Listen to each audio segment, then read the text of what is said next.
بسم الله الرحمن الرحيم. السلام عليكم ورحمة الله وبركاته. பெருமதிப்பிற்கும் மரியாதைக்கும் உரிய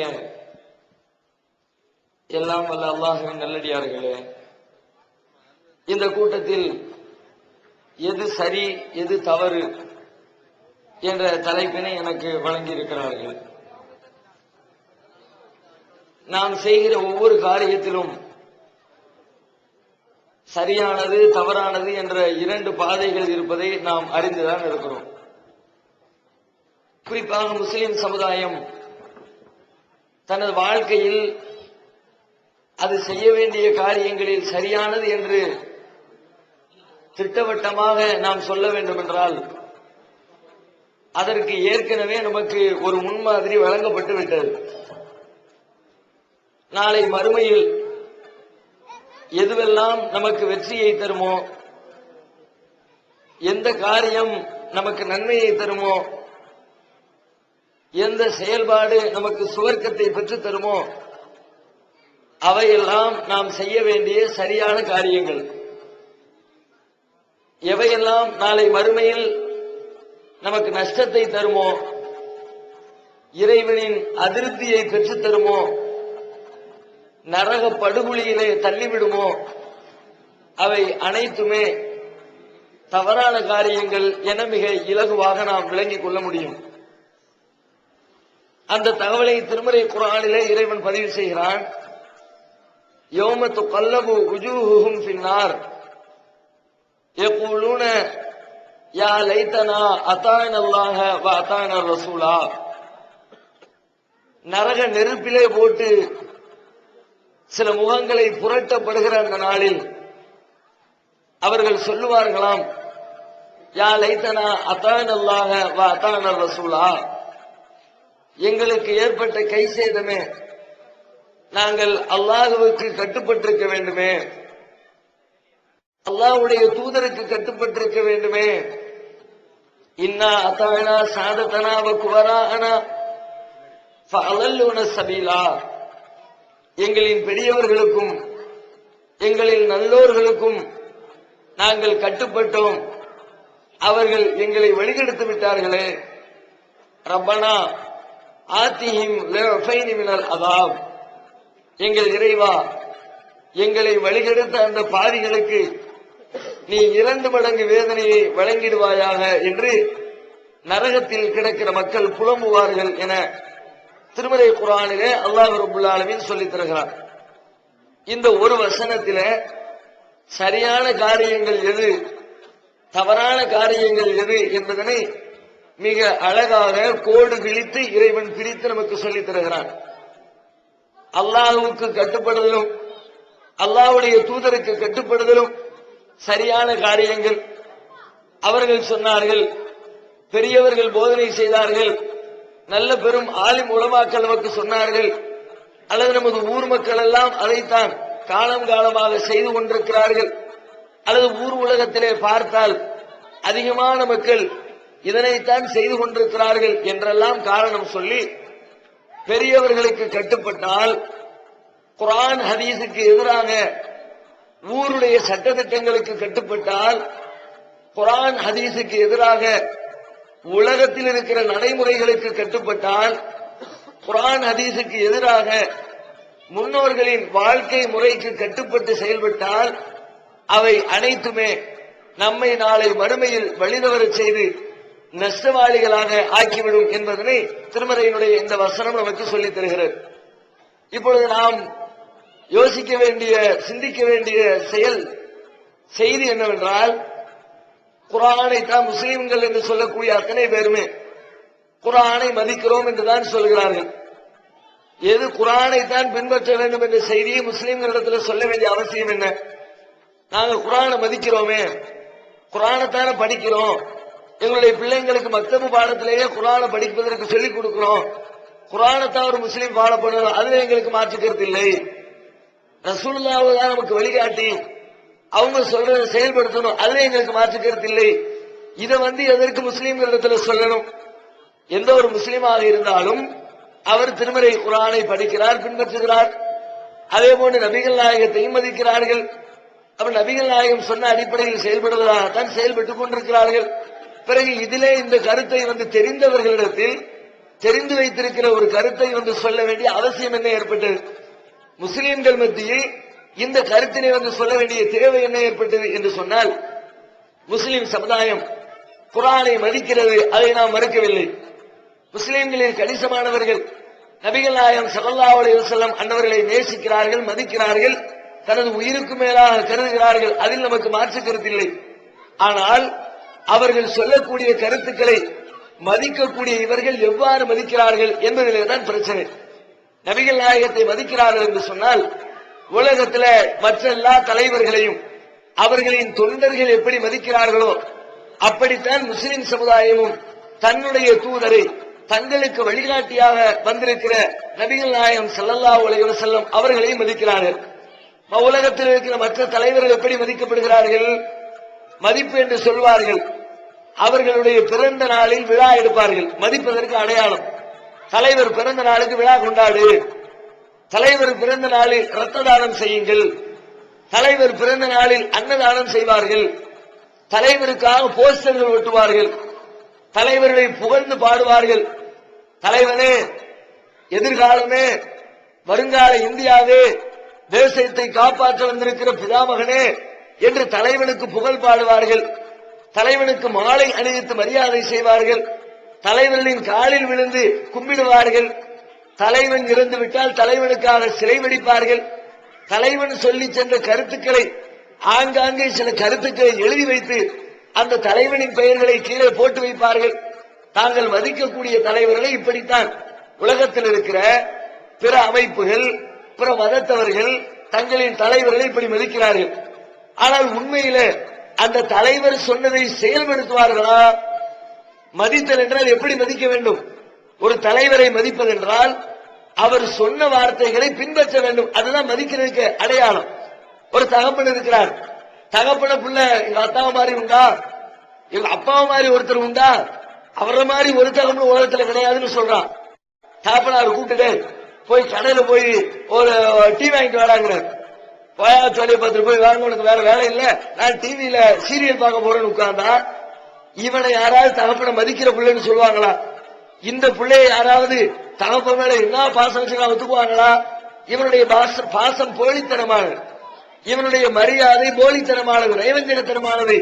அப்ப மதித்தல் என்று சொன்னால் அவருடைய வார்த்தைகளுக்கு கட்டுப்படுவதைத்தான் மதித்தல் என்று புரிந்து கொள்கிறோம். உலகத்தில் இன்றைக்கு பார்க்கிற தலைவர்களை மதிப்பதாக சொல்கிறார்கள். ஆனால் மதிப்பது என்பது வார்த்தைகளில் இருக்கிறதே ஒழிய, அவர்களை புகழ்வதில் இருக்கிறதே ஒழிய அவரை பின்பற்றுவதிலே பார்க்க முடியாது. எத்தனையோ இன்றைக்கு தமிழகத்தில் இருக்கிற எல்லா அரசியல் கட்சிகளையும் எடுத்துக் கொள்ளுங்கள். எந்த அரசியல் கட்சியாக இருந்தாலும் அதுல தமிழை மையமாக வைத்துத்தான் எல்லோரும் கோஷம் போடுகிறார்கள்.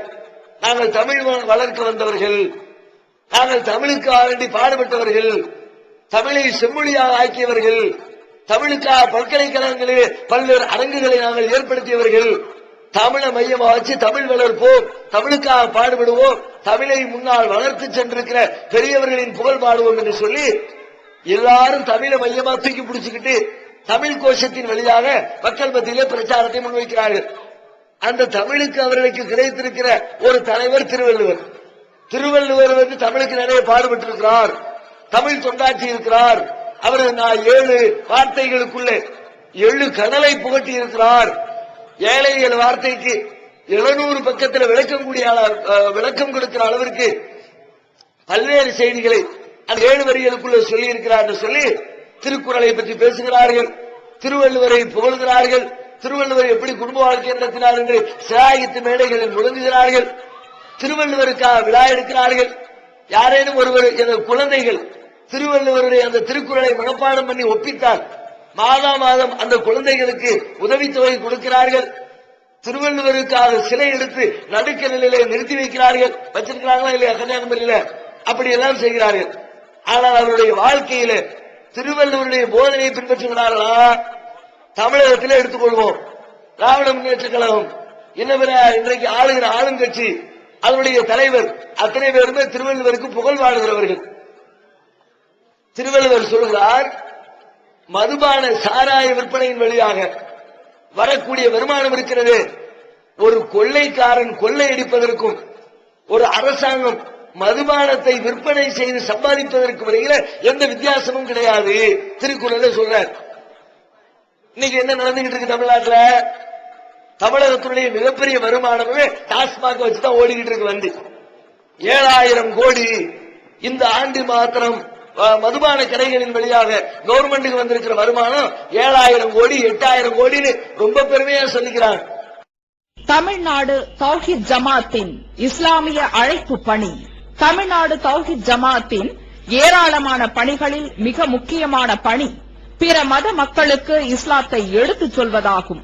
இஸ்லாம் தீவிரவாதத்தை ஆதரிக்கிறதா, பெண்ணடிமைத்தனத்தை ஆதரிக்கிறதா, பலதார மனத்தை ஆதரிப்பது ஏன் என்பன போன்ற எண்ணற்ற சந்தேகங்களுக்கு விடையாக இஸ்லாம் ஓர் இனிய மார்க்கம் எனும் நேரடி கேள்வி பதில் நிகழ்ச்சிகள், இஸ்லாத்தையும் முஸ்லிம்களையும் பற்றிய தவறான எண்ணங்களை களையும் இந்நிகழ்ச்சி தமிழகமெங்கும் நூற்றுக்கணக்கில் நடத்தப்பட்டு வருகின்றன.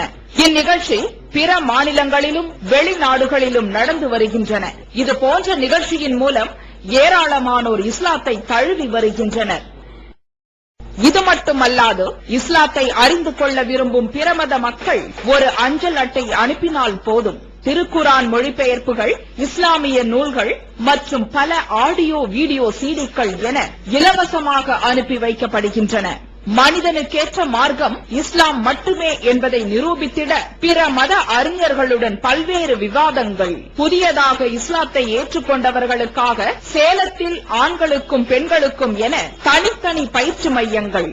இஸ்லாத்தை தழுவியதை அதிகாரப்பூர்வமாக்கும் அபிடவிட், கெசட்டில் பெயர் மாற்றம், கத்னா செய்தல் மற்றும் பயிற்சிக்கு தேவையான திருக்குரான் மொழிபெயர்ப்புகளுடன் கூடிய பாட நூல்கள், உணவு, உடை, தங்கும் இடம், மருத்துவம் என இன்னும் பல அத்தியாவசிய பொருட்களை இப்பயிற்சி மையத்தில் வழங்குவதுடன் பயிற்சி மையத்திற்கு வருவதற்கும் பயிற்சி முடிந்து செல்வதற்கும் போக்குவரத்து செலவுகள் இவை அனைத்தும் முற்றிலும் இலவசமாகவே வழங்கப்பட்டு வருகின்றன. எந்த வெளிநாட்டு அரசிடமிருந்தோ அல்லது எந்த வெளிநாட்டு நிறுவனங்களிடமிருந்தோ உதவிகளை பெறுவதில்லை என்பதை கொள்கையாக கொண்டுள்ளது தமிழ்நாடு தௌஹீத் ஜமாத். எனவே மறுமையில் மகத்தான கூலியை பெற்றுத்தரும் இந்த அரிய பணிக்கு உங்களது ஜகாத் மற்றும் நன்கொடைகளை வாரி வழங்குவீர். உங்களது நன்கொடைகளை டிடியாகவோ செக்காகவோ மணி ஆர்டராகவோ அனுப்பலாம். டிடி அனுப்புபவர்கள் தமிழ்நாடு தௌஹீத் ஜமாஅத் வங்கி கணக்கு எண் 7828274827 இந்தியன் வங்கி மண்ணடி கிளை என்ற பெயரில் எடுத்து அனுப்ப வேண்டிய முகவரி தமிழ்நாடு தௌஹீத் ஜமாஅத் மாநில தலைமையகம் 30 அரண்மனைக்காரன் தெரு, மண்ணடி, சென்னை 1. போன் 044225215226. இதுவா மதிக்கிற லட்சணம்? புலால் உண்ணாதே சொல்றார். ஆடு மாடு அறுத்து திங்காத, அப்படி தின்னா அவன் முட்டாக போயிருவான், அவனுக்கு அறிவு இருக்காது. புலால் உண்ணாதுன்னு ஒரு அதிகாரமே போட்டு அதுல 10 தலைப்புகளை 10 குறளை எழுதி புலால் உண்றவனுக்கு ஏற்படுற கேடுகள் அப்படி அதெல்லாம் தப்பு, அது வேறு விஷயம். ஆனால் அவரை மதிக்கிறவங்க அதை ஃபாலோ பண்ணணுமா இல்லையா? திருவள்ளுவருக்காக வேண்டி கூட்டம் நடக்கும். முடிஞ்ச உடனே பாத்தீங்கன்னா ஆட்டுக்கறி மாட்டுக்கறி பிரியாணி போட்டு வெட்டி தின்னுட்டு வெத்தலமாக போட்டு அப்படியே வீணா போட்டு கிளம்பி போறது. இதுதான் திருவள்ளுவர் நீங்க மதித்த விதமா? இப்படி மற்ற தலைவர்கள் எப்படி தங்களின் உலக ஆதாயத்திற்காக, மக்களை திருப்திப்படுத்துவதற்காக, தங்களின் அமைப்புகளை கட்சிகளை வளர்ப்பதற்காக தலைவர்களை மதிப்பதாக வேஷம் போடுகிறார்களோ அதே போன்றுதான் முஸ்லிம் சமுதாயமும் தாங்கள் உயிருக்கும் மேலாக மதிப்பதாக சொல்லுகின்ற அண்ணலம் பெருமகனார் நபிகள் நாயகம் ஸல்லல்லாஹு அலைஹி வஸல்லம் அவர்களையும் இதே இடத்தில் வைத்துத்தான் மதிக்கிறார்கள். அவர்கள் சொன்ன போதனை ஒன்று, அதை இவர்கள் செயல்படுத்துவது கிடையாது, தங்கள் வாழ்க்கையில் கடைபிடிப்பது கிடையாது. உண்மையில் மதிக்கிறவர்கள் தங்கள் வாழ்க்கையை நபிகள் நாயகத்தின் வாழ்க்கையை போன்று எனது வாழ்க்கை அமைந்திருக்கிறதா ஒவ்வொன்றையும் ஆய்வு செய்து பார்த்து யார் பின்பற்றுகிறாரோ அவர்தான் உண்மையில் நபிகள் நாயகத்தை மதித்தவர், நபிகள் நாயகத்தின் மீது நேசம் வைத்தவர்.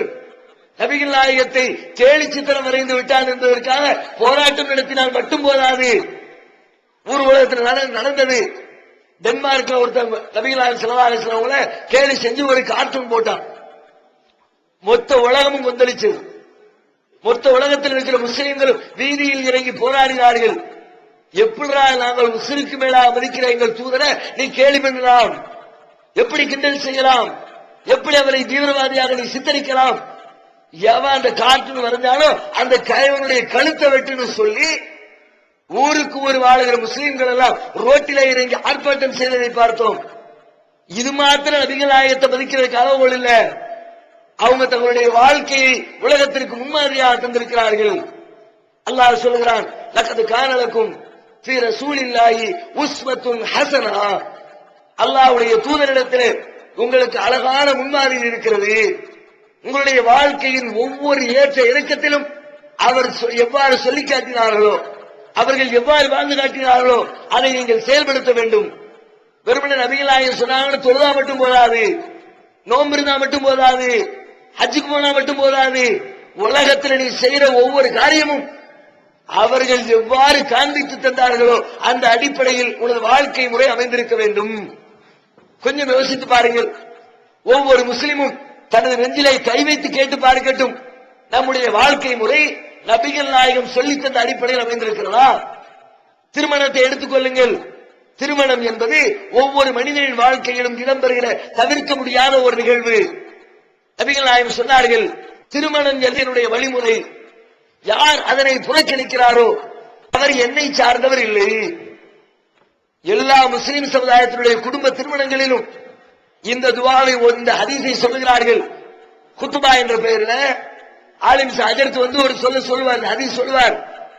ஆனால் நபிகள் நாயகத்தினுடைய சுன்னத் என்ற அடிப்படையில் செய்யப்படுகிற இந்த திருமணம் அவர்கள் காட்டி தந்த அடிப்படையில் செய்யப்படுகிறதா? திருமணத்துக்கு என்ன அளவுகோல்? ஃபர்ஸ்ட் திருமணம் எப்படி பேசப்படுகிறது? திருமணத்தினுடைய பேச்சு எதிலே துவங்குகிறது?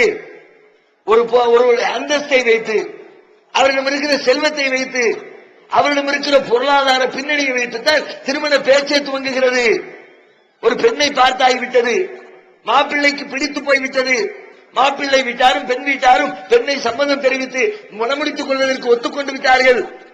அடுத்து திருமணத்தினுடைய முதல் கேட்ட பேச்சு என்ன? எவ்வளவு தருவீங்க, நகையாக எவ்வளவு போடுவீங்க, ரொக்கமாக எவ்வளவு தருவீங்க, டூ வீலர் வாங்கி கொடுப்பீங்களா, கார் வாங்கி தருவீங்களா, விசா எடுத்து கொடுப்பீங்களா, பாஸ்போர்ட் எடுத்து கொடுப்பீங்களா, கடை வச்சு கொடுப்பீங்களா, பிள்ளையின் பேர்ல நிலத்தை எழுதி கொடுப்பீங்களா, மருமகனுக்கு வீடு கட்டி கொடுப்பீங்களா, மருமகன் கையில மோதிரம் போடுவீங்களா, மருமகங்களுக்கு செயின் போடுவீங்களா, எத்தனை கிராம்ல போடுவீங்க, எத்தனை பவுன்ல போடுவீங்க, ஊருக்கு தெரிந்து எவ்வளவு தருவீங்க, ஊருக்கு தெரியாம அண்டர் கிரவுண்ட்ல எவ்வளவு தருவீங்க? ஏன் பல ஊர்களில் வாங்கப்படுகிற வரதட்சணையில ஒரு %, 5%, 10% ஒரு கமிஷன் ஊருக்கு கொடுக்கணும். அதுக்கு பயந்துக்கிட்டு என்ன பேசுறது? 2 லட்சம் கொடுங்க, வெளியில கேட்டா 20,000 சொல்லிக்கீங்க, ஜமாத்துல கேட்டாங்க 20,000 சொல்லிக்கீங்க, வெறும் 200 ரூபாய் கொடுத்து ஏமாத்திக்கலாம்.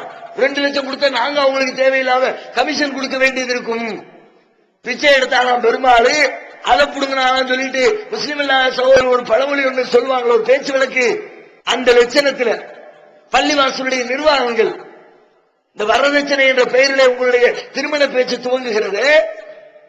இது நபிகள் நாயகத்தின் வழிமுறையா? கொஞ்சம் உங்களுடைய நெஞ்சை தொட்டு யோசித்து பாருங்கள். நாம் இந்த காரியத்தில் அல்லாஹ்வுடைய தூதரின் வழிமுறையை பின்பற்றுகிறோமா? திருமலை குர்ஆனிலே இறைவன் என்ன சொல்கிறான்?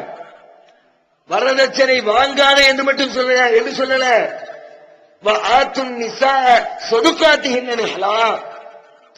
ஆண்களே, நீங்கள் ஒரு பெண்ணை மணமுடிப்பதாக இருந்தால் அந்த பெண்ணுக்கு மகர் என்ற மனக்கொடையை கொடுத்து விடுங்கள். அந்த பெண்ணுக்கு நீங்கள் பணம் கொடுத்து அவளை நீங்கள் திருமணம் செய்யுங்கள். கல்யாணம் முடிக்கிற ஆம்பளை பொம்பளைக்கு கொடுத்துட்டு கல்யாணம் முடிக்கிறீங்க.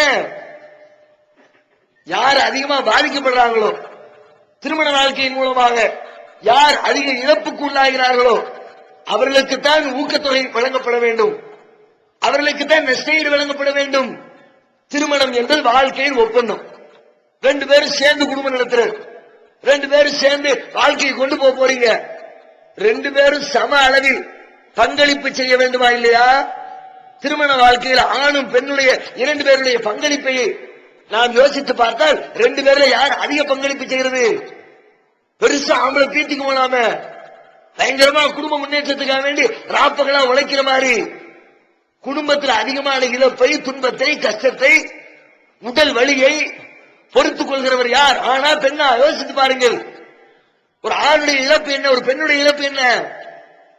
திருமணம் என்று பேச்சு கையெழுத்தாய் ஒப்பந்தம் போட்டு சீர வச்ச உடனே அதனுடைய மறு நிமிடத்திலே ஒரு பெண்ணுடைய இழப்பு, ஒரு பெண்ணுடைய தியாகம் துவங்கி விடுகிறது. ஆம்பளை எந்த தியாகத்தையும் செய்யறதில்லை.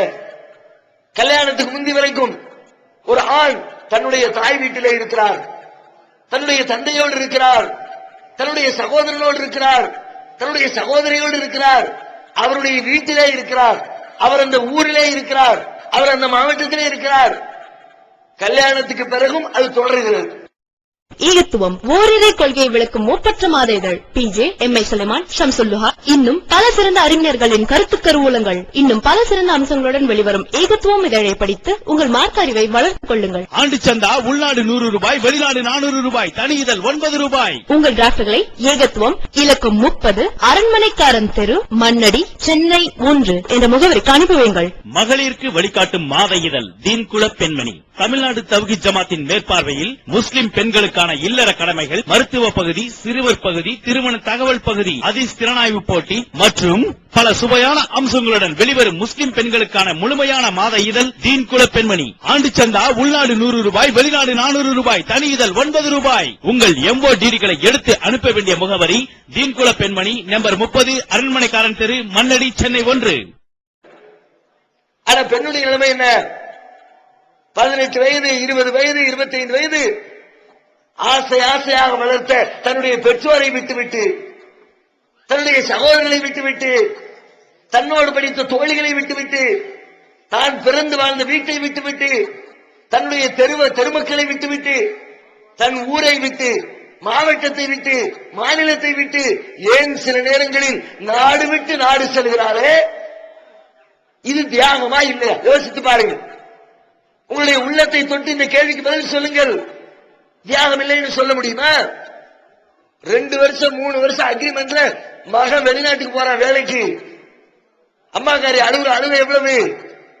என் புள்ள போறானே என்ன விட்டு ஏர்போர்ட்ல நின்னுக்கிட்டு குடங்குடமா வடியுது கண்ணுல இருந்து தண்ணி. கணவர் போறாரு, 5 வருஷம் அக்ரிமெண்ட். எப்படி 5 வருஷத்துக்கு பிறகு திரும்பி வந்துருவாரு? 5 வருடத்தில் திரும்பி வந்து விடுவார் என்று உறுதி செய்யப்பட்டிருக்கிற ஒரு இழப்பு. அந்த இழப்பு உங்க மனசு தாங்கல. என் புருஷன் என்ன விட்டு போறாரு, என் மகன் என்ன விட்டு போறானே, என் மகன் என்ன பிரிகிறாள என்று இந்த வெளியூர் பயணத்திற்காக வருத்தப்பட்ட நீங்கள், இந்த என்னுடைய நிலைமை என்ன? இனிமே காலாகாலத்துக்கும் இவள் அங்குதான். இவளுக்கு சொந்த வீடு இது இல்லை. இனிமே அவள் பிறந்த வீடு வீடல்ல, அவள் புகுந்த வீடு அவளுக்கு வீடு. அவள் கணவன் எங்கிருக்கிறானோ அங்குதான் இவள் வாழ வேண்டும்.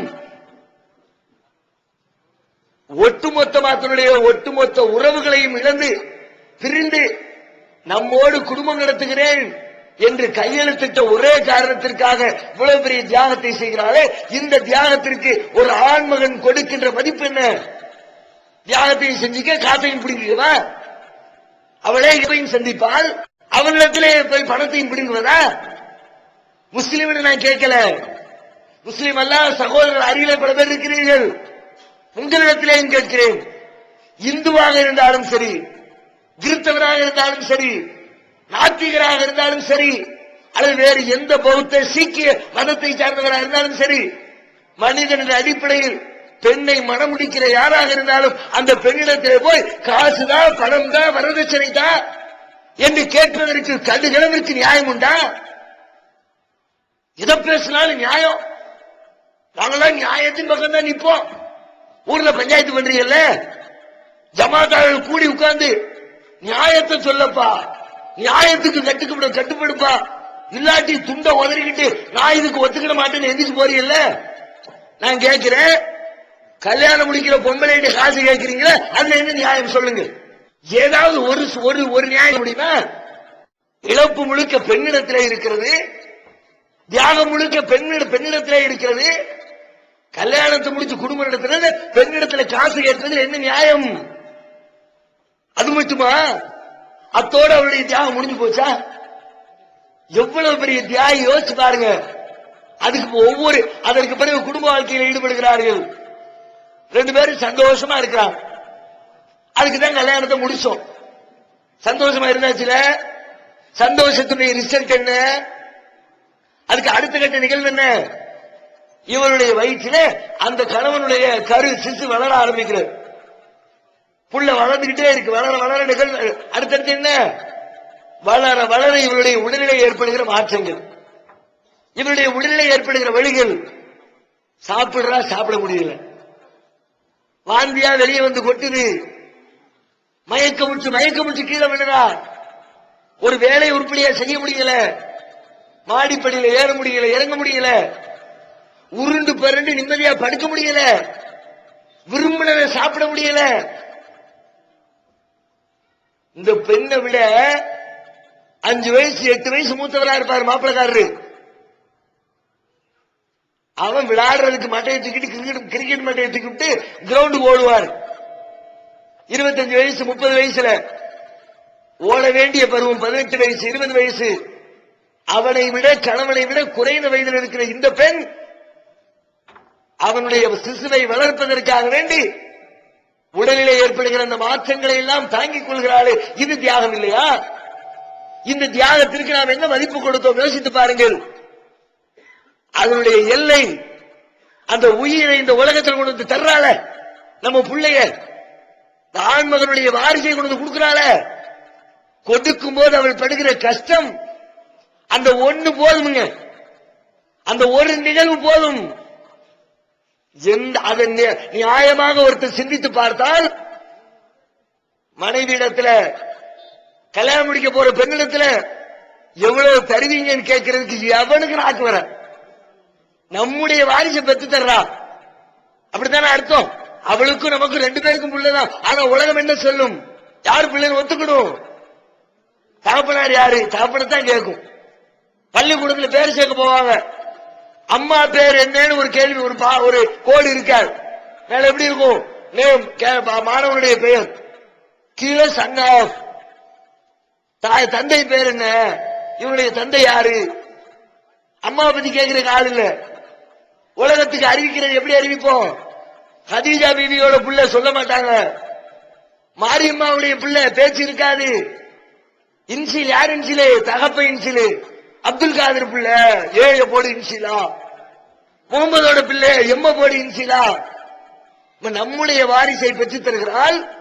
அந்த நிகழ்வில் அவள் படுகிற துன்பத்தை வார்த்தைகளில் வர்ணிக்க முடியுமா?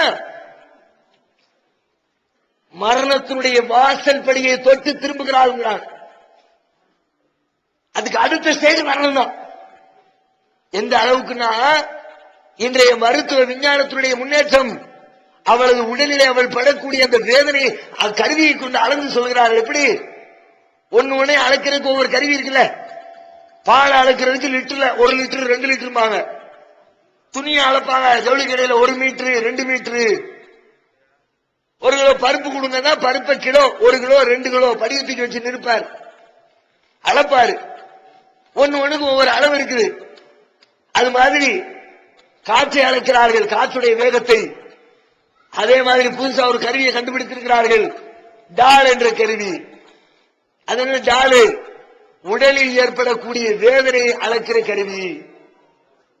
உடம்புல ஒரு அடி அடிச்ச உடனே வலிக்குதுல, இந்த வலி எவ்வளவு வலி, 1 கிலோவா 2 கிலோவான்னு கேட்கிற மாதிரி 1 டாலர் 2 டாலர் அளந்து சொல்லும் வலியின் அளவை.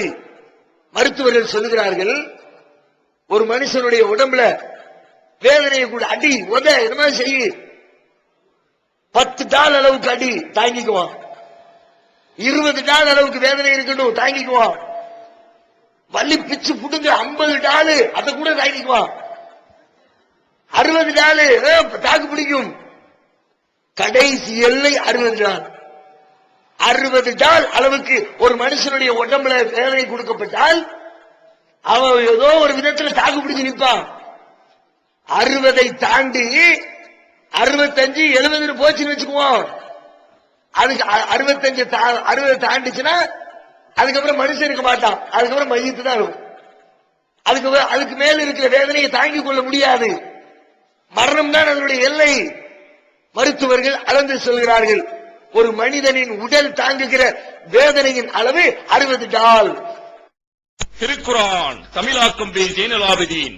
அனைவருக்கும் புரியும் எளிய நடை. தேவைப்படும் வசனங்களுக்கு தெளிவான விளக்கங்கள். கலை சொற்களின் விளக்கங்கள். திருக்குரான் எவ்வாறு அருளப்பட்டது, எவ்வாறு தொகுக்கப்பட்டது என்பது குறித்து முழுமையான விளக்கம். நபிகள் நாயகம் ஸல்லல்லாஹு அலைஹி வஸல்லம் காலம் முதல் இன்று வரை குர்ஆன் பாதுகாக்கப்பட்ட வரலாறு. திருக்குரான் இறைவனின் வார்த்தைகள் என்பதற்கான அடுக்கடுக்கான ஆதாரங்கள். முந்தைய பதிப்புகளை விட மெருகூட்டப்பட்ட செய்திகள், கூடுதலான பக்கங்கள். அழகிய வடிவமைப்பு, உயர்தரமான பைண்டிங். விலை ரூபாய் 300 மட்டுமே.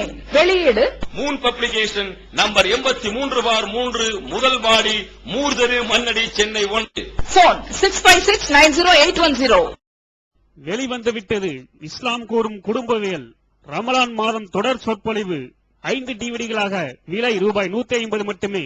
கூரியர் செலவு தனி. கிடைக்கும் இடம் TNTJ வீடியோ விஷன், நம்பர் 30, அரமனைக்காரன் தெரு, மண்ணடி, சென்னை 1. எல்லாத்துக்கும் சரிசமமா இப்படிதான் இருக்கும், சராசரியா. ஆனால் ஒரு பெண் அவள் தனது கருவை, உயிரை, தனது பிள்ளையை பிரசவிக்கின்ற அந்த பிரசவ வலியின் வேதனை எவ்வளவு தெரியுமா? அவளுடைய உடலில் ஏற்படக்கூடிய டாலின் அளவு தெரியுமா? 20 டாலா, 30 டாலா, 50 டாலா, அதிகபட்சம் 60 டாலா. சுபஹானல்லாஹ், 60 தாண்டி 70 தொடுகிறாள். அவளுடைய உடலில் ஏற்படுகிற வலி தாங்க முடியாதுங்கிறார் டாக்டர்.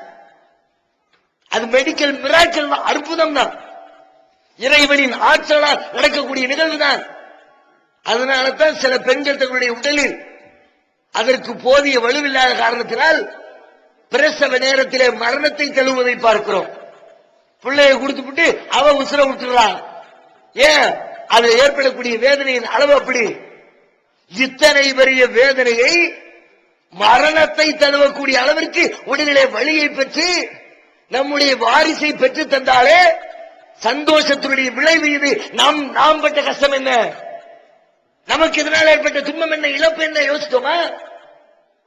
நம்ம சந்தோஷமா இருந்தோம், 10 நிமிடங்கள் குடும்ப வாழ்க்கையில் ஈடுபட்டு நிம்மதியாக இருந்தோம். அதான் நம்ம செஞ்ச வேலை, நமக்கு கிடைச்சது. நம்முடைய இழப்பு அதுக்கு பிறகு நமக்கு ஒண்ணும் இல்ல.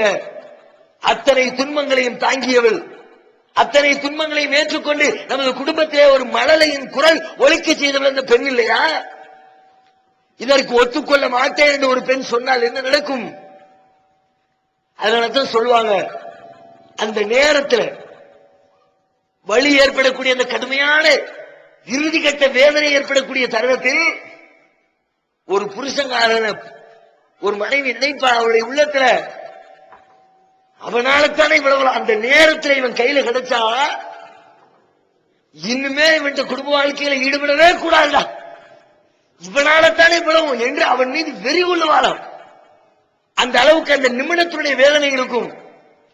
அதுக்கு பிறகு புள்ள பிறந்தோடனே சரியா போயிரு. புள்ள மூஞ்ச பார்த்த உடனே சிரிச்ச உடனே பட்ட வேதனைகளை எல்லாம் மறந்துட்டு திரும்ப அடுத்த மீண்டும் அதே போன்று ஒரு வேதனையை தாங்கிக் கொள்வதற்கு தயாராகி விடுகிறாள். இது இறைவன் செய்திருக்கிற செட்டப். அதிகமா அந்த மறதியை கொடுத்து அதன் மூலமா இந்த மனித குலத்தை உலகத்தில் தக்க வச்சிருக்கிறான். இதை மட்டும் மறக்கல வச்சுக்குவோம், அந்த வேதனையை மட்டும் மறக்காம நினைச்சுக்கிட்டே இருந்தான ஒரு பொம்பளை ஒரு பிரசவத்தோட முடிஞ்சு அடுத்து குழந்தை பேருங்களே இருக்காது. நாளுக்கு நாள் அப்படியே சன்னஞ்சனமான 500 கோடி 600ஆவது இன்க்ரீஸ் ஆகாது, டிக்ரீஸ் ஆகிட்டே போகும். வண்டி 400 கோடி ஆகும், 300 கோடி ஆகும். ஒரு கட்டத்தில் நண்டானு வண்டி நின்று போயிடும். இறைவன் மனித குலத்தை இந்த உலகத்திலே ஜீவித்திருக்க வைக்க வேண்டும் என்பதற்காக தேர்ந்தெடுத்திருக்கிற இனம் யார்? பெண்ணினம், மனைவி. அந்த மனைவி இடத்துல போய் காசு கேட்பதற்கு என்ன வரதட்சணை கேட்க முடியுமா? இந்த தியாகத்திற்கு பதில் சொல்லுங்கள், இந்த நியாயத்திற்கு பதில் சொல்லுங்கள். யாரும் இல்ல. தியாகம் மாத்திரமில்லை தோழர்களே, இந்த வரதட்சணையின் விளைவாக இந்த சமுதாயத்திலே ஏற்பட்டிருக்கிற கொடுமைகளை ஒரு கணம் சிந்தித்து பாருங்கள். அதனால் ஏற்பட்டிருக்கிற விளைவுகள் எப்படி எல்லாம் ஏற்படுத்தி இருக்கிறது. இஸ்லாம் சொல்லி இருக்கிற உன்னதமான பல போதனைகள் மீறப்பட்டிருக்கிறது. திருமறை குர்ஆனிலே அல்லாஹ் ரப்பல் ஆலமீன் ஒரு 3 பாவங்களை அதிகபட்ச தண்டனைக்குரியதாக எச்சரிக்கை செய்கிறார். அது என்ன பாவங்கள்? இறைவனுக்கு இணை கற்பிக்கிற பாவம். அதை இறைவன் மன்னிக்கவே மாட்டேன் என்று சொல்கிறான். நிரந்தர நரகத்திலே கொண்டு போய் தள்ளுகிற பாவம். அதே போன்று வட்டி வாங்குகிற பாவம் மிக பெரும் பாவம், நிரந்தர நரகத்தை தருகிற பாவம் என்று சொல்கிறான். அதே போன்று ஒரு உயிரை கொலை செய்கிற பாவம் மிகப்பெரிய தண்டனை, நிரந்தர நரகத்தை பெற்று தருகிற பாவம் என்று 3 பெரும்பாவங்களை திருமறை குர்ஆனிலே இறைவன் பட்டியலிடுகிறான். இந்த சமுதாயத்திலே வசதியுள்ளவர்கள், ஆண் மக்களை பெற்றவர்கள் பெண்களிடத்திலே வரதட்சணை கேட்கின்ற இந்த கொடுமையினால் சமூகத்தில் ஏற்பட்டிருக்கிற விளைவுகள் என்ன தெரியுமா? நிரந்தர நரக படுகொலியிலே தள்ளக்கூடிய கொலை என்ற பாதக செயல் இந்த சமுதாயத்திலே நிலவிக் கொண்டிருப்பதற்கு காரணம் மறைமுகமாக இந்த வரதட்சணை ஒரு காரணம். சில குடும்பங்களை பார்க்கிறோம், 4 பிள்ளைங்க பொம்பளை பிள்ளைங்க, 5 பொம்பளை பிள்ளைங்க பெற்றுட்டாரு. பெண் குழந்தைகள் அத்தனை பேரும் பருவத்தை அடைந்து திருமணம் முடித்துக் கொடுக்க வேண்டிய வயதில் இருக்கிறார்கள். மனம் முடித்துக் கொடுக்க முடியல, கையில காசு இல்ல. எந்த வீட்டுல போய் மாப்பிள்ளை கேட்டாலும் எல்லா பேரும் எவ்வளவு தருவாங்களாம்? மாச சம்பளம் 1000. அதை வச்சுக்கிட்டு மாச வீட்டு வாடகை கொடுக்க முடியல, வணிக கடைக்காரனுக்கு பதில் சொல்ல முடியல, பால்காரனுக்கு பணம் கொடுக்க முடியல, வீட்டுடைய அன்றாட தேவையை நிறைவேற்ற முடியல.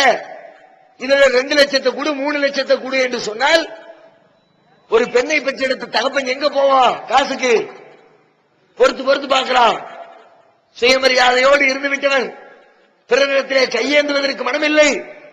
மொத்தமா விஷத்தை வாங்கிட்டு வந்து வீட்டுல இருக்க எல்லாத்துக்கும் ஊத்தி கொடுத்து தானும் குடிச்சு குடும்பத்தில் அத்தனை பேரும் தற்கொலை. கொலை என்பது எத்தனை பெரிய பாவம்! இஸ்லாம் எவ்வளவு பெரும் கடுமையா சொல்லுகிறது. நாளை மறுமையில நிரந்தர நரகம், சொர்க்கத்தை எட்டி பார்க்க முடியாது. வாழ்வு நாள் முழுவதையும் அந்த நரகத்திலே கழிக்க வேண்டியது இருக்குமே. அப்படிப்பட்ட பெரும் பாவத்திலே தள்ளிவிடுகிறீர்களே, யோசித்து பார்த்தீர்களா? நம்ம சமுதாயத்தை எதை நோக்கி இந்த வரதட்சணை அழைத்துக் கொண்டு போகிறது என்று யோசித்தீர்களா? இன்னும் சில பேர் பார்க்கிறோம், பள்ளிவாசல் பிச்சைக்காரர்கள். ஒரு சமுதாயம் எப்படி இருக்கணும்? இஸ்லாமிய சமுதாயம் என்பது சுயமரியாதை நிறைந்த சமுதாயமாக, எதற்கும் பிறரிடத்திலே கையேந்தாத சமுதாயமாக, தனது கண்ணியத்தை கம்பீரத்தை பாதுகாக்கிற சமுதாயமாக அல்லாஹ்வுடைய தூதர் இந்த இஸ்லாமிய சமுதாயத்தை வடிவமைத்தார்கள். சஹாபாக்களை பற்றி திருமறை குர்ஆன் பேசுகிறது. ஏழ்மைனா ஏழ்மை, சாதாரண ஏழ்மை இல்லை அவர்களுக்கு.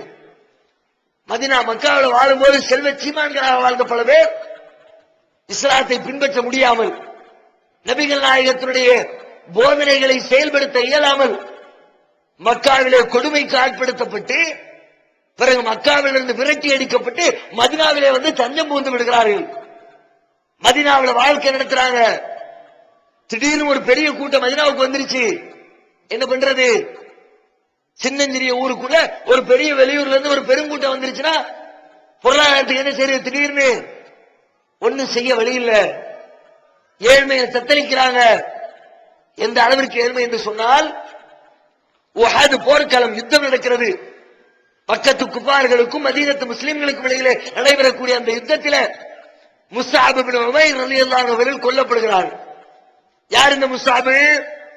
அவர்கள் தாம் பிறந்த மண்ணிலே மிகப்பெரிய கோடீஸ்வரனின் பிள்ளை. அவர்கள் செல்வ செழிப்பு மிக்க குடும்பத்திலே பிறந்தவர்கள். எப்படி வளர்ந்திருப்பார்? எப்படிப்பட்ட கண்ணியமாய் கம்பீரமாய் ஆடை உடுத்தி அணிகலன் அணிந்து எவ்வளவு அழகாக வளம் வந்திருப்பார்!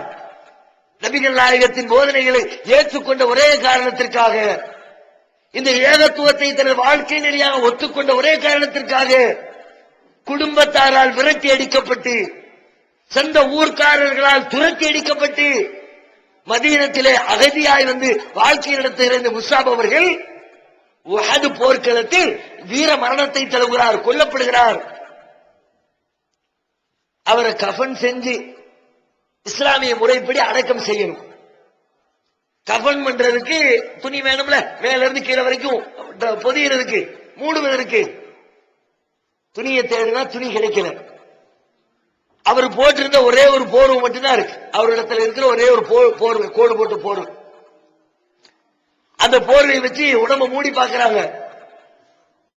மூன் பப்ளிகேஷன்ஸ் வெளியீடுகள் இஸ்லாமிய அடிப்படை கல்வி, திருமுறையின் தோற்றுவாய், திருக்குரானில் அறிவியல் சான்றுகள் பாகம் 1, அர்த்தமுள்ள கேள்விகளும் அறிவுபூர்வமான பதில்களும், குரான் கூறும் ஓரிரை கொள்கை, நபி வழியில் தொழுகை சட்டங்கள், மாமனிதர் நபிகள் நாயகம், குரான் மட்டும் போதுமா, ஹதீஸ்கள் குரானுக்கு முரண்படுமா, அழகிய இஸ்லாமிய பெயர்கள், இதுதான் பைபிள், ஜனாசாவின் சட்டங்கள், ஏகத்துவமும் இணை வைப்பும், திருக்குரானின் அறிவியல் சான்றுகள் பாகம் 2, இஸ்லாம் பெண்கள் உரிமையை பறிக்கிறதா, பிறை ஓர் விளக்கம், இஸ்லாம் ஓர் இனிய மார்க்கம், நபி தோழியர் வரலாறு, குற்றச்சாட்டுகளும் பதில்களும், நோன்பு, இயேசு இறைமகனா, வருமுன் உரைத்த இஸ்லாம், உண்மை தோழர் அபூபக்கர் அலி, பெண்களுக்கான நபி வழி சட்டங்கள், அறிவுச்சுடர் அன்னை ஐசார் அலி, இஸ்லாத்தில் சொர்க்கம் நரகம், நபி தோழர்களும் நமது நிலையும், துவாக்களின் தொகுப்பு, முகைதீன் மௌலித் ஒரு ஆய்வு, குரானை எளிதில் ஓதிட, நபிகள் நாயகம் பல திருமணம் செய்தது ஏன், யாக்குத்பா ஒரு ஆய்வு, நபி வழியில் நம்ஹஜ், நபி வழியில் குழந்தை வளர்ப்பு, தராவித் தொழுகை ஒரு ஆய்வு, ஜக்காத் ஒரு ஆய்வு, இஸ்லாத்தில் இல்லறம், கியாமத் நாளின் 10 அடையாளங்கள், நபிகளாரின் நற்போதனைகள், மன்னரை வாழ்க்கை,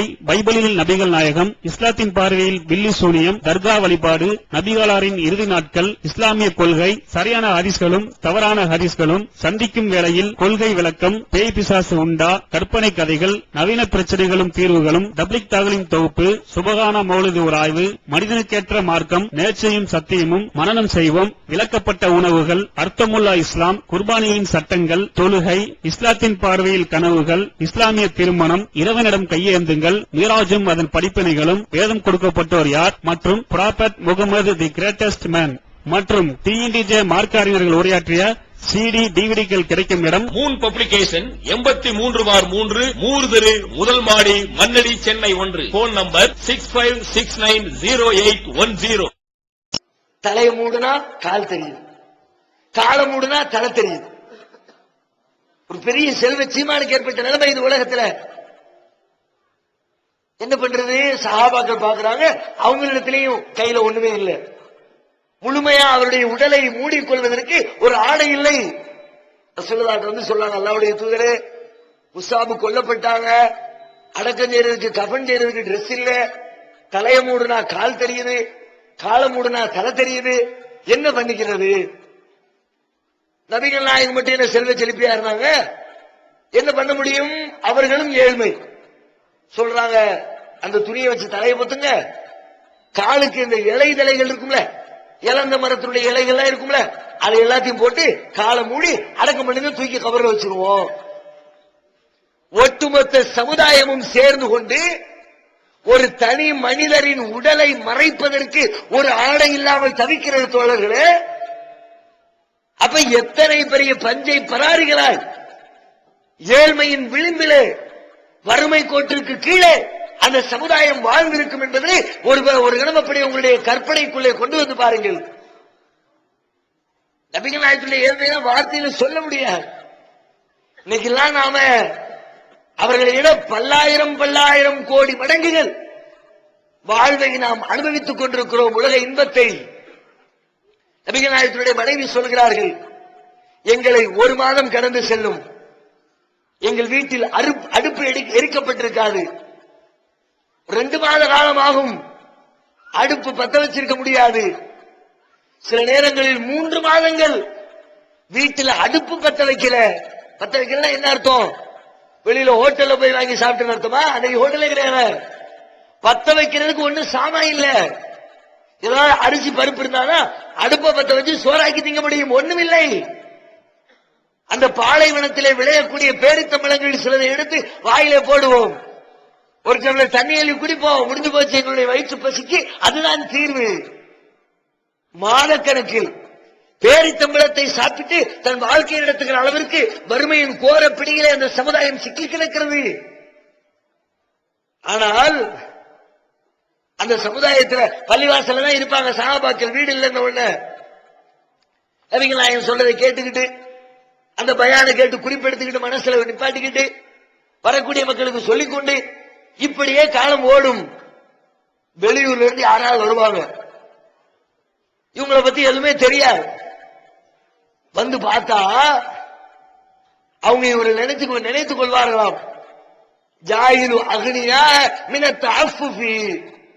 அவர்களை பற்றி அறியாதவர்கள் யாரேனும் அங்கே வந்தால் அவர்களை பார்த்துவிட்டு, இவங்கெல்லாம் பெரிய பெரிய லேண்ட் போல இருக்குது, பெரும் பெரும் பணக்காரங்க போல இருக்கு, நிலபலங்கள் சொத்து பத்துக்கள்லாம் இருக்கும், தோட்டத்துறவுலாம் இருக்கும் போல இருக்கு. அதனாலதான் இங்கே வந்து கிடக்கிறாங்க. ஒண்ணும் இல்லாதவர்கள், சோற்றுக்கு திண்டாடியவர்கள், வயிற்று பசிக்கு வழி இல்லாதவர்கள், மேனியை மறைக்கு ஆடை இல்லாதவர்கள், வெளியில இருந்து வர்றவங்க சொல்லுவாங்களா, நல்ல வசதியான ஆட்கள் போல இருக்குப்பா, அதனாலதான் இங்க பள்ளியாசல்ல உட்கார்ந்து இருக்கிறாங்க, நம்மகிட்ட யார்ட்டையும் கையேந்தல. சோத்துக்கு வழி இல்லாத ஆளா இருந்தா யாரோ ஒருத்தர் வெளியில நல்ல செல்வ செழிப்போடு வந்துட்டா பிச்சையை தட்டத்துக்கிட்டு ஓடுவாங்கல்ல, ஐயா சாமி 2 ரூபா போடு 10 ரூபா போடுன்னு சொல்லிவிட்டு வயிறு பசிக்குதுன்னு. அதுவும் கேட்கல. ஆட்கள் இருக்கிற தோரணையை பார்த்தா பெரிய ஆட்கள் போல இருக்குது, பணக்காரர்கள் போல இருக்குது. நபிகள் நாயகம் ஸல்லல்லாஹு அலைஹி வஸல்லம் அவர்கள் உருவாக்கிய சமுதாயம் அப்படி. சுயமரியாதை, அப்படி ஒரு சுயமரியாதை. என்ன நேர்ந்தாலும் சரி பிறரிடத்திலே கையேந்தி யாசிக்கின்ற பழக்கம் என்பதே அவர்களுக்கு கிடையாது. அப்படி ஒரு சமுதாயத்தை ரசூலுல்லாஹ் உருவாக்குறாங்க. ஆனால் இன்றைக்கு இந்த இஸ்லாமிய சமுதாயம் இந்த அநீதியான வரதட்சணை என்ற கொடுமையினால் எப்படிப்பட்ட சமுதாயத்தை உருவாக்கி இருக்கிறது. பள்ளிவாசலுக்கு பள்ளிவாசல், ஒவ்வொரு நேர தொழுகைக்கு பிறகு, ஒவ்வொரு வார ஜும்மாவிற்கு பிறகு கையேந்து நின்று பாவா அஸ்ஸலாமு அலைக்கும், ஏதாவது தர்மம் போடுங்க, குமர் காரியம், 2 பிள்ளைகளை வச்சிருக்கிறேன், உதவி செய்யுங்க கேட்கிற சூழலை ஏற்படுத்தி இருக்கிறது. கண்ணியமான சமுதாயத்தில் பிச்சைக்காரர்களை உருவாக்கி இருக்கிறது இந்த வரதட்சணை. கொஞ்சம் அந்த இடத்துல உங்களை வச்சு யோசிங்க. உங்களுக்கு காசு பணத்தை கொடுக்கிறவங்க எல்லாம் பெரிய பெரிய செல்வந்தம் கொடுக்கல, ஆயிரக்கணக்கான பேர் பிச்சை எடுத்து கொடுக்கிறார்கள். இந்த காசு தேவையா உனக்கு? வரதட்சணை வாங்கக்கூடிய தகப்பனை பார்த்து கேட்கிறேன், தாயை பார்த்து கேட்கிறேன். எவனோ ஒருத்தன் எடுக்கிற பிச்சை காசு உனக்கு பங்கு வேணுமா? மனுஷன் திருடி கூட பொழைச்சிருவாங்க சில பேர். ஆனா அடுத்த விட கை கட்டி நிக்கிற பல பேருக்கு வெக்கமா இருக்கும். இது பெரிய கௌரவமான தொழில்னு சொல்லியா போய் நின்று பிச்சை எடுக்கிறான். அது ஒரு பெரிய ஆபீஸ் உத்தியோகம்பா, அதனால போய் நான் டெய்லி 2000 ரூபாய் பிச்சை எடுத்துட்டு வர்றேன்னு சொல்லிட்டு ஒரு பெரிய கண்ணியத்துக்காக எடுத்துட்டு வர்றான். வேற வழி இல்லாம எடுக்கிறான். இப்படிப்பட்ட ஒரு சமுதாயத்தை இந்த வரதட்சணை உருவாக்கி இருக்கிறத யோசித்தீர்களா? இப்படி ஏராளமான பாதிப்புகளை, இழப்புகளை, மார்க்க ரீதியான மாற்றங்களை, கொடுமைகளை இந்த சமுதாயத்தில் இந்த வரதட்சணை உருவாக்கி இருக்கிறது. அதையெல்லாம் விட பெரிய கொடுமை என்ன தெரியுமா? ஒரு கண்ணியமான சமுதாயத்துக்கு அளவுகள் தங்களுடைய பாலியல் உறவுகளை, தேவைகளை ஒழுக்கமான அடிப்படையில் கணவன் மனைவி என்ற லிஸ்டுக்குள்ள வச்சுக்கணும். அதை தாண்டி வேலி தாண்டி போக கூடாது. வேலி தாண்டி போறது யாருக்குமே பிடிக்காது. பிச்சை எடுக்கிறத ஒத்துக்கிறவங்க கூட, வரதட்சணையை ஒத்துக்கொள்கிறவர்கள் கூட, அதை வாங்க வேண்டும் என்று நிர்பந்தப்படுத்துகிறவர்கள் கூட, தாம் பிள்ளைக்கு பாம்பேல ரெட் லைட் ஏரியால இருந்து பொண்ணு எடுப்பாரா? அவரும் தெளிவாக இருக்கிறார். ஓடு காலிக்கு பிள்ளை கொடுக்க கூடாது, ஓடு காலி சமுதாயத்தில் இருக்கக்கூடாது. எங்கேயாவது நடந்துருச்சுன்னு வச்சுக்கோ, ஊருக்குள்ள சில நேரங்கள மாதிரி தப்பு தண்டனை நடக்கிறது உண்டு. வீட்டுக்கு வந்த பால்காரரோடு டெய்லி பார்த்து பார்த்து பழகணுமா, அதனால 2 பேரும் பார்த்து பார்த்து காதல் வந்து கூட்டிட்டு போயிட்டாரு. கேபிள்காரர் டெய்லி மாசம் மாசம் வருவாரா? வீட்டு உள்ள வரைக்கும் வருவாரா? அடுப்படி வரைக்கும் வருவாரா? அதுல ஏற்பட்ட பழக்கத்துல வேலி தாண்டியாச்சு, படி தாண்டியாச்சு. சமுதாயத்தை பார்க்கணுங்க கொந்தளிக்கும். தப்பு நடந்துருச்சு, விசாரணை கமிஷன் வை, பஞ்சாயத்தை கூட்டு, நாட்டாமை கூப்பிடு, ஜமாத்தை கூப்பிடு, என்ன விசாரணை பண்ணு. வேற மத்த 1000 பிரச்சனை இருக்கு, கண்டுக்க மாட்டான். யாராவது எங்கேயாவது எவனோடையாவது லிங்க் ஆயிடுச்சு, அது மட்டும் இவனுக்கு அல்வாத்து இந்த மாதிரி அந்த பிரச்சனையை பேசி முடிக்காத வரைக்கும் இவனுக்கு தூக்கமே வராது. என்னன்னு விசாரணை கமிஷன் வைக்கக்கூடிய இளைஞர்களை பார்த்து கேட்கிறேன், அதற்கு யார் காரணம்? இந்த வரதட்சணை காரணம் இல்லையா? வரதட்சணை நீங்கள் கேட்டதின் விளைவு பல குடும்பங்கள்ல கொடுக்க முடியல. தகப்பனாருடைய சம்பளம் கம்மி, பொறுத்து பொறுத்து பாக்குறா ஒரு பிள்ளை, அவளுக்கு வயசு ஏறிக்கிட்டே போகுது, சுற்றுச்சூழல் வேலை ரொம்ப கெடுக்குது. எதை திரும்பினாலும் எங்க திரும்பினாலும் அவளுடைய உணர்வுகளை தூண்டி விடுது. ஒரு பத்திரிகையை பொறுக்க முடியல, ஒரு பேப்பரை படிக்க முடியல, ஒரு டிவி சேனல் மாத்த முடியல. எந்த முசீபத்தை திறந்தாலும் எல்லா இடத்துலயும் ஒரு ஆட்டம், பாட்டம், குத்தாட்டம், மயிலாட்டம், குரகாட்டம். இதை பார்க்கிற ஒரு பெண்ணுக்கு இரையச்சமுடையவர் தன்னை பாதுகாத்துக் கொள்வார். இரையச்சம் இல்லாத ஒரு பெண் எத்தனை நாட்களுக்கு தனது உணர்வுகளை கட்டுப்படுத்திக் கொண்டிருக்க முடியும்? ஒரு நாளிலே ஒரு நாள் வேலை தாண்டி போயிடுவார். இப்போது விற்பனையில் இஸ்லாம் கூறும் பொருளியல் சகோதரர் பிஜே அவர்கள் உரையாற்றிய பொருளாதாரம் சம்பந்தமான 27 மணி நேர தொடர் சொற்பொழிவு. என்ன வியாபாரம் செய்யலாம், பங்குச் சந்தையில் ஈடுபடலாமா, இன்சூரன்ஸ் செய்யலாமா, எம்எல்எம் வியாபாரத்தில் ஈடுபடலாமா, குத்தகை, பங்கு வணிகம் மற்றும் வியாபாரம் தொடர்பான அனைத்து சந்தேகங்களுக்கும் குர்ஆன் ஹதீஸ் அடிப்படையில் தெளிவான விளக்கங்கள் 3 டிவிடிகளாக விலை ரூபாய் 75 மட்டுமே. கிடைக்கும் இடம் TNDJ வீடியோ விஷன், நம்பர் 30, அரண்மனைக்காரன் தெரு, மண்ணடி, சென்னை 1. தமிழ்நாடு தௌஹீத் ஜமாத்தின் புதிய வெளியீடு. மாதம் ஒரு பிரசுரம், கட்டுரைகளின் தொகுப்பு. விலை ரூபாய் 120 மட்டுமே. கிடைக்கும் இடம் TNTJ வீடியோ விஷன், நம்பர் 30, அரண்மனைக்காரன் தெரு, மண்ணடி, சென்னை 1. முந்தியாவது என்ன நடந்துச்சு? இது மாதிரி முசீபத்தை பார்க்கணும்னா ஊரை விட்டு கிளம்பி 2 கிலோமீட்டர் தள்ளி போகணும். இந்த அனாச்சாரத்தை, இந்த அசிங்கத்தை, எவனோ ஒருத்தன் எவ்வளோ ஒருத்தையை கெட்டி பிடிச்சி டான்ஸ் ஆடுற இந்த கூத்த பார்க்கணும்னா ஊருக்கு எல்லை கடந்து போகணும். சினிமா கூட்டமே ஊருக்கு தாண்டி வச்சிருப்பான். திருட்டு போய் மாதிரி தான் போயிட்டு வர ஆட்கள் ஊருக்குள்ள தெரிய கேவலமா பேசுவாங்க. பல ஜமாத்துகள்ல தடை விதித்தே இருந்தார்கள். அப்படிப்பட்ட ஜமாத்துகள் எல்லாம் உண்டு. சினிமாவுக்கு போறவங்களுக்கு ஆக்ஷன் நடவடிக்கை எல்லாம் உண்டு. அப்படி எல்லாம் இருக்கும் பொழுது இன்னைக்கு லெவலு இந்த அனாச்சாரத்தை, முசீபத்தை தேடி போக தேவையில்லை, வீட்டுக்குள்ள தானா தேடி வருது. கை பட்டன் அமுக்க அமுக்க ஆட்டமும் பாட்டமும் டிஃபரெண்ட் ஆகிக்கிட்டே இருக்குது. திரைப்படம் என்று எதுவெல்லாம் ஒளிபரப்பப்படுகிறதோ திரைப்படத்துடைய மொத்த கான்செப்டே ஒண்ணுதான், ஒரே ஒரு கான்செப்ட் தான். டோட்டலா எங்க சுத்தினாலும் சரி வித்தியாசமான திரைப்படம், தமிழக வரலாற்றிலே புதுமையான கருத்து, புதுமையான கோணம், 1000 சொல்லுவான். என்ன சொன்னாலும் சரி ஒரே ஒரு கான்செப்ட் தான், ஆம்பளை பொம்பளை மேட்டர். இதுதான மொத்த திரைப்படத்துடைய வரலாறு. அப்படித்தான வச்சிருக்க. இந்த லட்சணத்தில் இருக்கும்போது ஒரு பெண் எத்தனை நாட்களுக்கு 25 வயது 30 வயதை தொட்டிருக்கிற பொழுது தனது உணர்வுகள் மதிப்பளிக்கப்படவில்லை என்று ஏங்குவாளா இல்லையா? அப்ப சில நேரங்களில் இந்த கூத்து நடக்கும். இந்த கூத்திற்கு அதுக்காண்டி அதை நான் நியாயப்படுத்தல, சரி காணல, போன செஞ்சு சரிதான் சொல்ல வரல. அந்த தவறுக்கு யார் காரணம்? வரதட்சணை கேட்டு நீங்கள் ஒரு காரணம் இல்லையா? மறுமையில அல்லாஹ் தனியா பிரிச்சிருவான். வந்தாசியோ ஐயோல் முஜ்ரிமூன், பாவிகளே இன்றைக்கு நீங்கள் தனியாக பிரிந்து நில்லுங்களா. உலகத்திலே விபச்சாரம் பரவுவதற்கு மறைமுக காரணமாக இருந்தவர்கள் நீங்கள். சுயமரியாதை குறைந்து பிச்சைக்காரர்கள் பெருகுவதற்கு காரணமாக இருந்தவர்கள் நீங்கள். கொலை கொள்ளை பெருகுவதற்கு காரணமாக இருந்தவர்கள் நீங்கள். உனக்கு தனியா விசாரணை இருக்குன்னு அல்ல ஒதுக்கி வச்சு விசாரிப்பான். அன்னைக்கு என்ன பதில் சொல்ல போகிறோம்? இதை செய்யாதீங்க நாங்க சொல்றோம். இது தப்பு, தவறு. உன் வாழ்க்கையில திருமணத்துல வரதட்சணை வாங்குறது தப்பு. ரசூலுல்லாஹ் கொடுக்கத்தான் சொன்னாங்க, வாங்க சொல்லல. நீ வாங்கினா உன் குடும்ப வாழ்க்கை நாசமாகும்.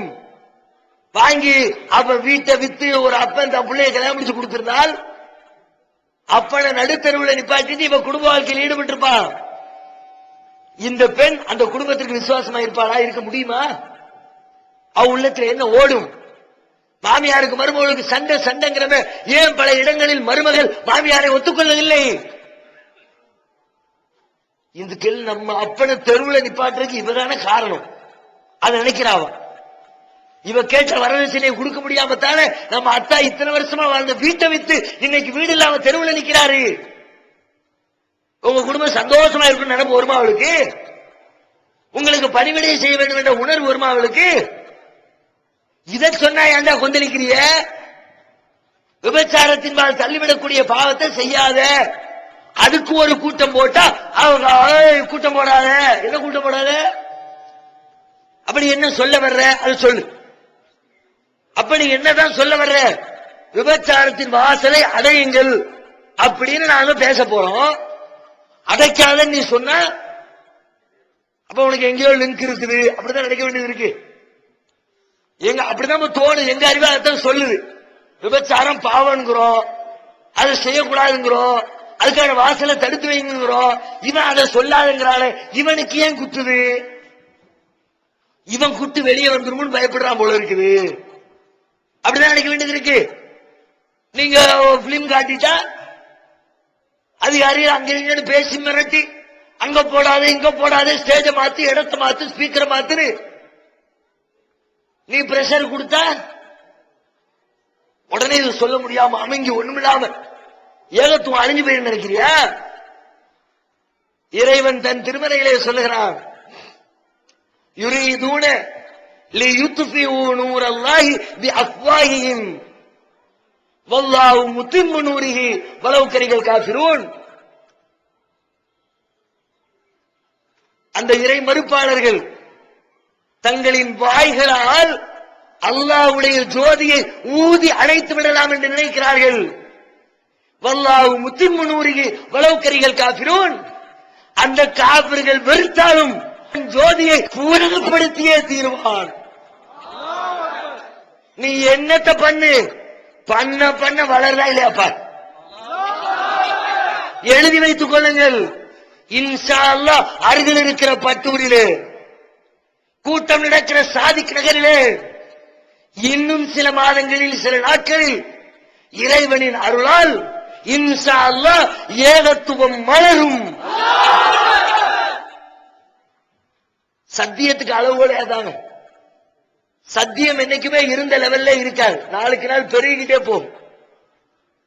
நபிகள் நாயகம் ஸல்லல்லாஹு அலைஹி வஸல்லம் காலத்துல ஹிர்கல் ரோமாபுரி பேரரசர், அவருக்கும் நபிகள் நாயகத்துடைய ஆரம்ப கால எதிரியாக இருந்த அபூ சுஃபியான் பிற்காலத்தில் இஸ்லாத்தை ஏற்றுக்கொண்டார்கள். அவர்களுக்கும் இடையில ஒரு உரையாடல். ஹிர்கல் கூப்பிட்டு விசாரிக்கிறார், அபூ சுஃபியானை கூப்பிட்டு ஜெருசலத்துல வச்சு நடக்கு, பைத்துல் முகத்தஸ்ல என்ன சொல்லுறார்?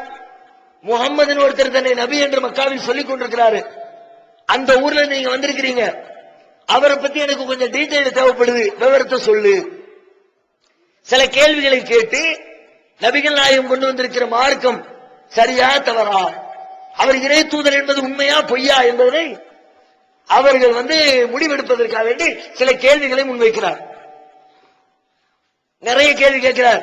அதுல ஒரு கேள்வி கேட்கிறார், அவர் கொண்டு வந்த மார்க்கம், அதனை பின்பற்றுகிறவர்கள் நாளுக்கு நாள் வளர்ந்து கொண்டே இருக்கிறார்களா, அல்லது ஏற்கனவே ஏற்றுக்கொண்டவர்கள் குறைந்து கொண்டே இருக்கிறார்களா? அப்ப இவர் சொல்கிறார், நாளுக்கு நாள் அது வளர்ந்துகிட்டே தான் போது, குறைஞ்ச மாதிரி தெரியல. இது ஒரு பெரிய ஆச்சரியமுங்க. என்ன ஆச்சரியம்? ஏகத்துவம் என்று சொன்னால் அந்த சத்தியம் எது வளரும் எது தேயும். சாதாரணமா உங்க அறிவுப்படி சிந்தித்து பார்த்தால் எது வளர்வதற்கு எல்லா வாய்ப்புகளும் இருக்கிறதோ அது வளரும், எது வளர்வதற்கு நிறைய முட்டுக்கட்டைகள் இருக்கிறதோ அது வளரக்கூடாது, தடை பெறும். ஏகத்துவம் வளர்வதற்கு வாய்ப்பு இருக்குதா, வளராமல் போவதற்கு வாய்ப்பு இருக்குதான்னு பார்த்தா அது வளராம இருக்கிறதுக்கான காரணங்கள் உலகத்தில் நிறைய இருக்கு. ஏன் இதுக்குள்ள ஒருத்தன் வந்துட்டாங்கன்னா அவன் அதை வைத்துக் கொண்டு காசு சம்பாதிக்க முடியாது, இதை வச்சு தன்னை பெரிய ஆளாக மாற்றிக்கொள்ள முடியாது. இதை சொன்னா ஊர் அவனுக்கு மாலை போடாது, இந்த கருத்தை சொன்ன உடனே அவங்களை எல்லாரும் வரவேற்க மாட்டாங்க, பதவிகள் கிடைக்காது, அதிகாரம் கிடைக்காது, எங்கு பார்த்தாலும் எதிர்ப்பு வரும், பிரச்சனைகள் வரும், அடிக்க வருவார்கள், கொலை கூட செய்வார்கள். இப்படி இருக்கிற ஒரு கொள்கையை ஒருத்தர் ஏத்துக்குவானா? எப்போதுமே ஏன்டா அங்க போய் சேர்ந்துக்கிட்டு, நமக்கு எதுக்குடா வம்பு, ஊருடைய பொல்லாப்பு நமக்கு எதுக்கு வாப்பா? இந்த பிள்ளைங்களை பார்த்து தகப்பனா தாயார் சொல்லுகிறார்கள், இன்றைக்கு ஊர் பூரா எதுக்குதுல, அதற்கு அதை வேண்டாங்கிறாருல, முத்தவள்ளி ஜமாத்தி எல்லாம் தடுக்கிறாங்கல்ல, அங்க போய் எதுக்குப்பா நீ நிக்கிற? வருமானம் இல்லை, அதை வச்சு தன்னை வளர்த்துக் கொள்ள வாய்ப்பில்லை, அடிக்கிறார்கள், உதைக்கிறார்கள், எதை செய்ய நினைத்தாலும் முட்டுக்கட்டை போடுகிறார்கள். இதை நோக்கி யாரும் வரமாட்டாங்க. எங்க போனா நல்லா பந்தாவா இருக்குமோ, ஆளு வந்தா வர்றாருன்னு தெரிஞ்ச உடனே வட்ட செயலாளர் வருகிறார், பராக் பராக்குமாங்களோ, அங்க ஆளு சேரும். நான் வர்றான் பாரு சீர்திருத்தவாதி அப்படின்னு சொன்னாலும் வச்சுக்குவோம், அங்க ஆளு சேராது, கூட்டம் சேராது. இங்க லெவல் என்ன? எத்தனை பெரிய தலைவர் போனாலும் சரி, தொண்டை போனாலும் சரி, ஆமாடா சீர்திருத்தவாதி வந்து விட்டான் போறான் பாரு அப்படிமா. எத்தனை நாளைக்கு இதை தாங்கிக்கிட்டு இருக்க முடியும்? சத்திய கொள்கையில உறுதிப்பாடு கொண்டிருக்கிற ஒரு ஏகத்துவாதி இதையெல்லாம் பார்த்து கலங்க மாட்டான், வருத்தப்பட மாட்டான், யோசிக்க மாட்டான். இதை பார்த்து மக்கள் வரக்கூடாது. ஆனால் ஆச்சரியமா இருக்கு, எப்படி வர்றாங்க? அல்லாஹ்வுடைய நாட்டம், அல்லாஹ்வுடைய அருள், அதுதான் சத்தியத்துக்கு அளவுகோல். அது மாதிரி இங்க சத்தியம் சொல்லப்பட்டால் அந்த சத்தியம் நாளுக்கு நாள் பெருகிக் கொண்டே இருக்கும், வளர்ந்து கொண்டே இருக்கும். நீ எதிர்க்க எதிர்க்க இந்த ஏகத்துவம் இன்னும் வீரியமாக ஆழ விருட்சத்தை போன்று வளர்ந்து கொண்டே இருக்கும். அண்ணல் பெருமகனார் நபிகள் நாயகம் ஸல்லல்லாஹு அலைஹி வஸல்லம் அவர்கள் சொல்லித் தந்திருக்கிற காரியங்களை செயல்படுத்திக் கொண்டிருக்கிறோம். அவற்றை யார் செய்கிறாரோ அவர் சரியான காரியங்களை செயல்படுத்துகிறார். நபிகள் நாயகத்தின் போதனைகளை யார் புறக்கணிக்கிறாரோ அவர் தவறான வழிமுறைகளில் புறக்கணிக்கிறார். எனவே சரியானதை பின்பற்றி இம்மையிலும் மறுமையிலும் வெற்றி பெறுவதற்கு முயற்சிப்போமாக. அல்லாஹ் ரப்பல் ஆலமீன் நம் அனைவருக்கும் அதற்குரிய நல்லருளை தந்தருள்வானாக.